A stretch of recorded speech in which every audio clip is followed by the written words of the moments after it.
What's going on, guys? It's Jimmy here with your $1,400 third stimulus check update and stimulus package update. And yes, I am 40 years old today. My 30s are a distant memory that I can no longer remember and seems so far away as I'm now in my 40s and am on the next journey in my life. Yes, midlife crisis is here, and I'm sharing it with all of you guys. Got some brand new details for you guys of the third stimulus check package, along with a Democratic senator who says we need Republican support, as well as brand new crucial details on the $15 an hour minimum wage that might not make it all the way to the finish line in this third stimulus check package. I'm going to give you all the details in this video. If you're new to the channel, make sure to subscribe down below. Join our family, as it's free to do so. All you do is click subscribe, click the bell icon if you want notifications when we go live. New videos come out every day at 10 a.m., 3 p.m., and 8 p.m. Eastern Standard Time. And smash the like button for me on my birthday. I really appreciate it. First up, let's speak with Democratic Senator Dick Durbin, who says we need Republican support for this third stimulus check package. Joining us now, Chairman of the Judiciary Committee, Democratic Majority Whip Senator Dick Durbin of Illinois. Senator Durbin, good to see you this morning. Let's start there with the COVID relief bill. What is the state of the bill right now? It enjoys broad national support. 72% in some recent polling of Americans support the $1.9 trillion package. Are you going to get it through, and will you have to use reconciliation to do it? Well, Willie, let me remind you that the first CARES Act in March of last year had 96-0 vote in the Senate. Yep. That the December version of this bill, which came down to a lower level, $900 billion, had 92 votes in support of it. And now we're looking around for Republicans who will step up and join us for the next bipartisan effort.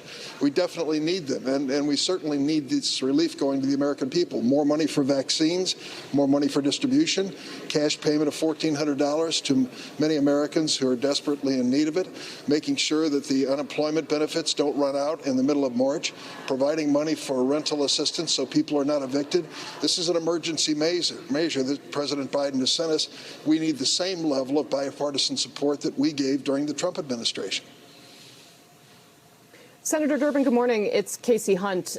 If the minimum wage hike to $15 an hour is included in this bill, and it's going to be in the House version that they send over, I know you're waiting on a ruling from the parliamentarian, but if the parliamentarian says okay, is Joe Manchin going to vote for this package if it includes the minimum wage? He's expressed concerns about it. Casey has expressed concerns. I'll let Joe address his vote directly. But I think we need to I support it as it passed the House. I'd like to see it pass the Senate in the same form. But when you're it's counting the votes, identical. do you think you can get it passed? Well, that's the key question, of course. In a 50-50 Senate, one senator makes a difference.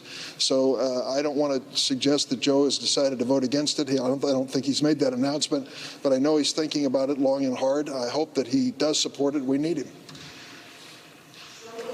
And Senator, do you think in the event that this is excluded, the minimum wage piece of it, which seems to be very problematic across the board for Republicans as well, do you think you can get some Republican support for a package this big? I mean, Senator McConnell has said it's not targeted enough, it's too broad, but there are, of course, moderates, Mitt Romney, Lisa Murkowski, Susan Collins, who may potentially be willing to get on board. What are you hearing from them right now?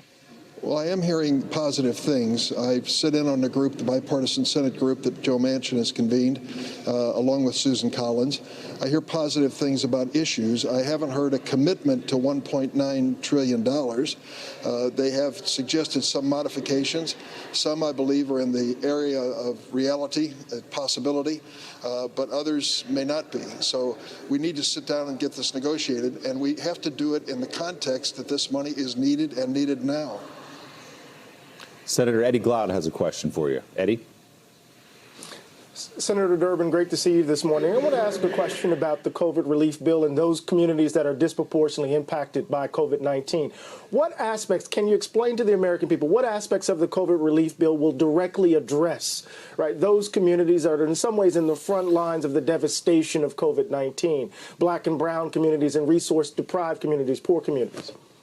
Well, there are a variety of things. One of the measures that I've included would put more money into the National Health Service Corps so we have more doctors and medical professionals in those communities.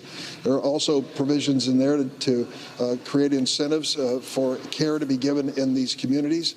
We know that these are a high priority, and I've got to be very candid with you. When I talk to leaders in the community, they still say there's a hesitancy, a resistance to the whole idea. The first injection of a vaccine in the Chicagoland area was an African-American hospital worker, and she had to be persuaded. And once she went forward, the entire staff joined her. 90% of them joined her over the following weeks. But there is a persuasion element here that goes into the equation. So really one of the key details on whether or not it's going to be passed with the $15 an hour minimum wage, well, there's actually two things that are going on right now in the fight for the minimum wage increase, which may or may not make it in and may or may not make it in with as high as a $15 an hour minimum wage. Elizabeth McDonough, who is known as the Senate parliamentarian, is reviewing the third stimulus check package right now in the Senate and will be making a ruling or a determination on if every single thing that is in that bill can be passed with the Senate budget reconciliation process, where you need a reconciliation card to pass the bill. Well, she is the sole determiner who will determine if it's going to be able to be in this bill. If she says that a minimum wage increase cannot be in this bill, well, literally it's not going to be in the bill. So the fate of this could potentially come down to just this one person, the Senate parliamentarian.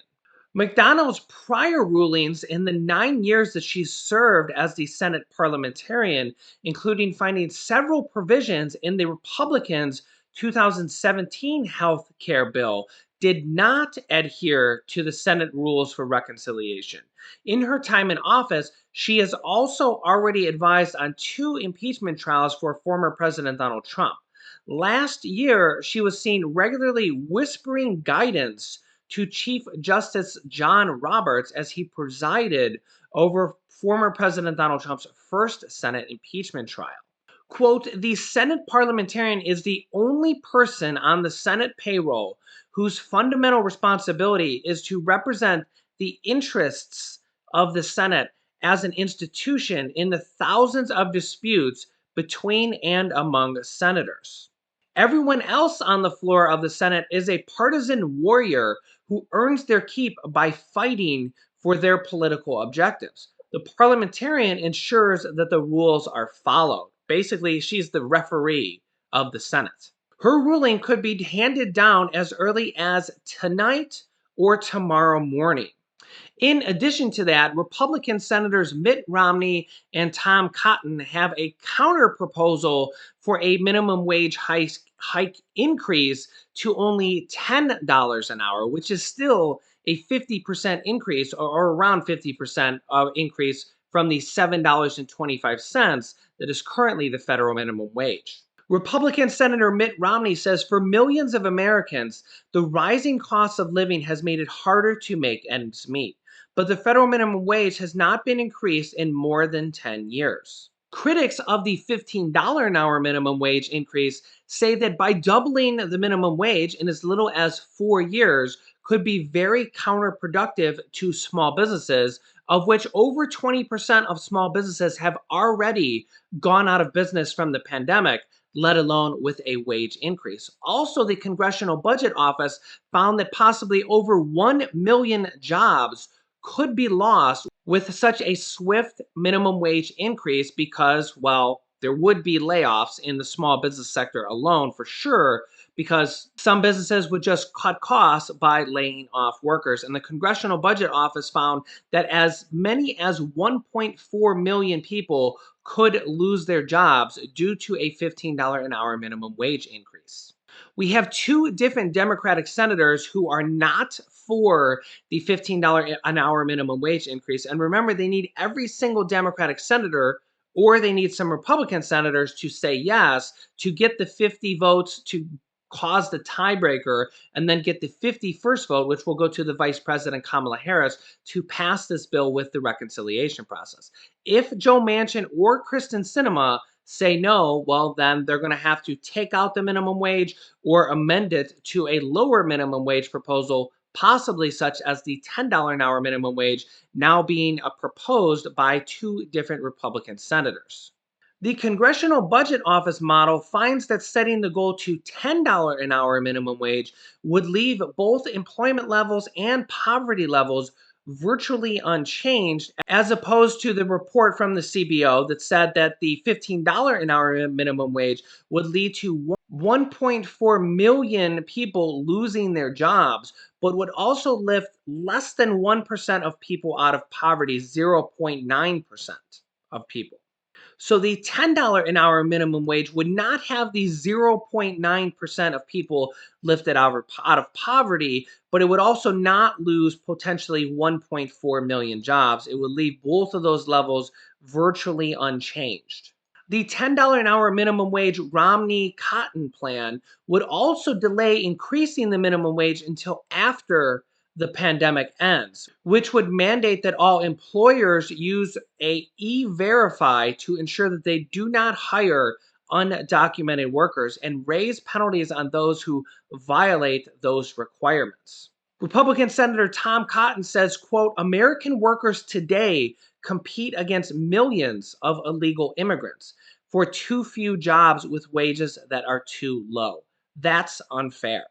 He goes on to say, ending the black market for illegal labor will open up jobs for Americans. Raising the minimum wage will allow Americans filling those jobs to better support their family. Our bill does both. Let me know your thoughts on the $15 an hour minimum wage versus the $10 an hour minimum wage. Which do you think would be a better solution? $15 an hour by 2025, more than doubling the federal minimum wage, or the Republican proposal to go to $10 an hour, which is about 50% more than the current minimum wage of $7.25, but won't start increasing until the pandemic is over? Let me know your thoughts down below in the comments.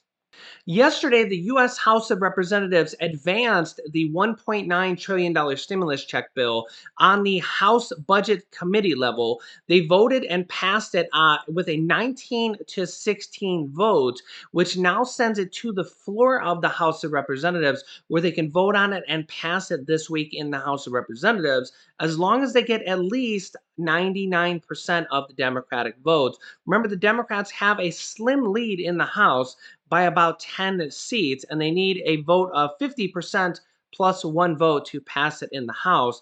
The $15 an hour minimum wage is currently included in the version that is going to be voted on in the House of Representatives on the floor this week.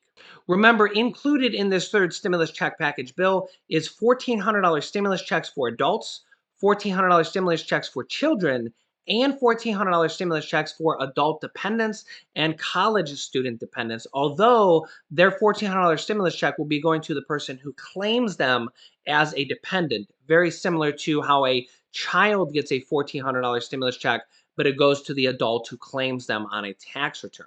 So $1,400 basically for everybody who has a Social Security number and makes below the income requirements, which is virtually the same as we had in the past stimulus check package. Is $75,000 for an individual. Up to $100,000 will get a full check below 75. Double that for couples, $150,000. Up to $200,000 will get a reduced check. But in addition to that, there's multiple different buckets of money in this third stimulus check package, such as a $400 per week unemployment boost money that will kick in mid-March. Even if they pass it before then, it will be $400 per week for unemployed people who have lost their jobs. That's a bonus on top of the state unemployment. There's also the child tax credit increase, which is going to become a monthly stimulus checks for children. Of course, again, it will go to the parents who claim them as a dependent. $3,000 per child for children ages 6 through 17, and $3,600 for children under the age of 6, or $300 per month. Children over the age of 6 will be $250 per month, sent it to you directly to your bank account every single month per child, which is going to be pretty awesome. So basically, if you have two children that are, say, over the age of 6, you're going to be getting $250 and $250 or $500 per month from this third stimulus check package, in addition to the $1,400 stimulus checks for you and for your children. There's also over $30 billion of mortgage assistance, rental assistance, property tax assistance, and utility assistance, which I will be helping you guys claim once this passes, as well as $350 billion for states and local governments. Some of that money will come back around to you in the form of state stimulus checks, such as this one that was just passed by California, $7.6 billion to low-income residents in California, including an additional $600 stimulus check for basically people just from California, low-income people. We also just seen Maryland pass a stimulus check on the state level as well too. There will be more of these in the state and county level coming from this third stimulus check package, as states and counties are getting $350 billion, and there will be more of these programs coming out in the future, which I will help you claim, as well as possible $10,000 or more of student loan forgiveness and a possible $200 per month Social Security increase. There's a lot of different stimulus proposals and details in the third stimulus check package, as well as standalone bills and the next package coming out called the Build Back Better stimulus package that is going to be the next package too. So make sure to subscribe down below and join our family. It's completely free to do so. Just click subscribe down below and click the bell icon to all notifications so you get notifications when we go live, which is 10 a.m., 3 p.m., and 8 p.m. every single day. And share this video with your family and friends so that they know about these different stimulus packages. You can click this top video here to watch my newest stimulus check video next. And this video teaches you how to start your own business selling products on Amazon FBA. I have dozens of students that have replaced their 9-to-5 income selling products on Amazon, and I teach them how to do that. Click on one of those videos to watch them next. Thanks, guys, and I will see you in the next video.